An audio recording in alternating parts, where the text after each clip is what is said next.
Jadi saat video ini dibuat, masyarakat dunia maupun Indonesia sedang berada di tahap puncak-puncaknya sedang panik terhadap virus corona. Tidak peduli baik Anda pejabat, presiden maupun orang biasa, Anda tidak akan kebal terhadap virus corona. Begitu juga dengan tingkat keatletisan tubuh Anda. Baik Anda adalah olahragawan profesional maupun orang biasa juga masih bisa kena. Virus ini telah menjangkit hampir 300.000 orang dalam waktu hanya 3 bulan saja. Ratusan kasus sudah masuk ke Indonesia.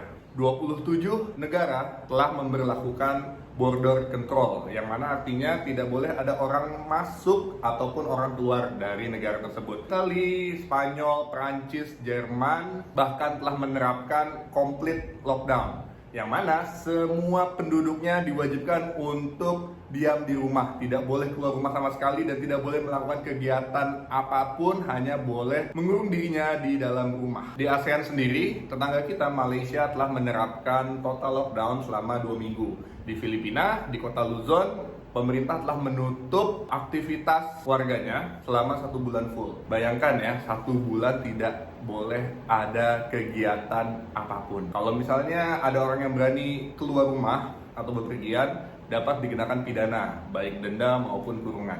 Berbeda dengan kebijakan border closing yang hanya besarnya itu menyasar sektor pariwisata maupun retail, total lockdown berarti penghentian total aktivitas bisnis, ekonomi, dan operasional. Efeknya dari sisi ekonomi itu tentunya sangat parah sekali ya.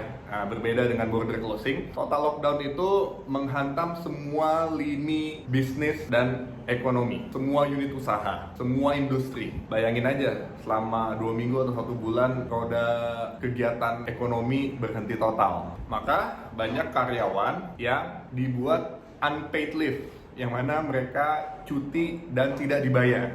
Bagi pelaku usaha bisnis, terutama UMKM, penghentian roda ekonomi selama 1 bulan mungkin bisa berakibat usahanya jadi bangkrut. Maka kejadian pandemik corona ini adalah contoh nyata dan contoh terbaik akan pentingnya dana darurat yang harus dimiliki oleh siapapun, baik itu kalian adalah seorang pengusaha maupun seorang karyawan. Karena saya yakin 90% masyarakat Indonesia tidak memiliki yang namanya dana darurat. Jadi dana darurat ini berbeda dengan dana investasi. Dana darurat adalah dana yang harus selalu available untuk digunakan, yang dapat mengcover kehidupan kalian selama minimal paling tidak 3 bulan. Jadi harus liquid, harus bisa langsung digunakan untuk keadaan darurat seperti ini, agar bisa tetap bertahan hidup. Baiknya dana darurat itu disimpan di deposito, karena kebal terhadap inflasi, relatif aman karena dijamin oleh negara, dan liquid, dapat dicairkan kapan saja kita mau. Sekarang permasalahannya adalah bagaimana nih kita yang udah terlanjur nggak punya dana darurat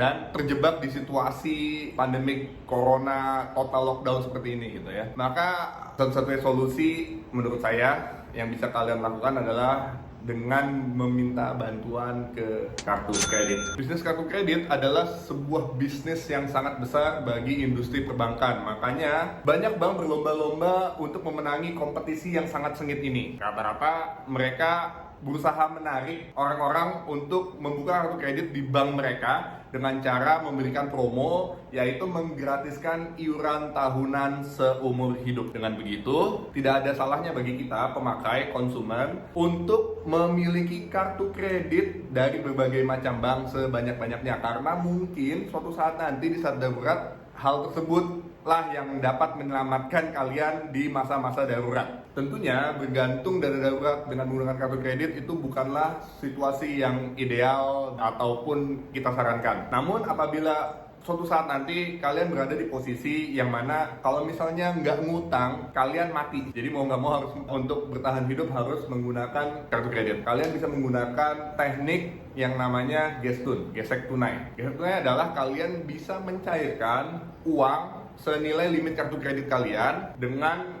biaya hanya kurang lebih sekitar 2,5%. Jadi apabila kalian memiliki kartu kredit dengan limit 10 juta dan kalian melakukan gestun 100%, maka kalian akan menerima uang senilai 9.750.000 rupiah. 2,5% cukup fair dan ini sangat-sangat membantu. Setelah dana gestunnya cair, kalian segera telepon pihak bank untuk merubah uang gestun kalian tersebut menjadi skema cicilan ya. Bunganya itu kurang lebih sekitar 2% per bulan secara rata-rata. Agak besar jika dibandingkan konvensional yang sebesar 1% per bulan, namun cukup fair dan cukup oke jika dibandingkan dengan pinjaman aplikasi online yang besarannya itu bisa mencapai 1% per hari. Bagusnya lagi, banyak kartu kredit yang bekerja sama dengan marketplace seperti Tokopedia, Bukalapak, dan lain-lain. Kadang-kadang mereka suka ngeluarin promo cicilan jadi 0%. Jadi kalian bisa menggunakan teknik gestun tersebut via marketplace. Jadi akhirnya kalian bisa mendapatkan fresh money dengan cicilan sebesar 0%.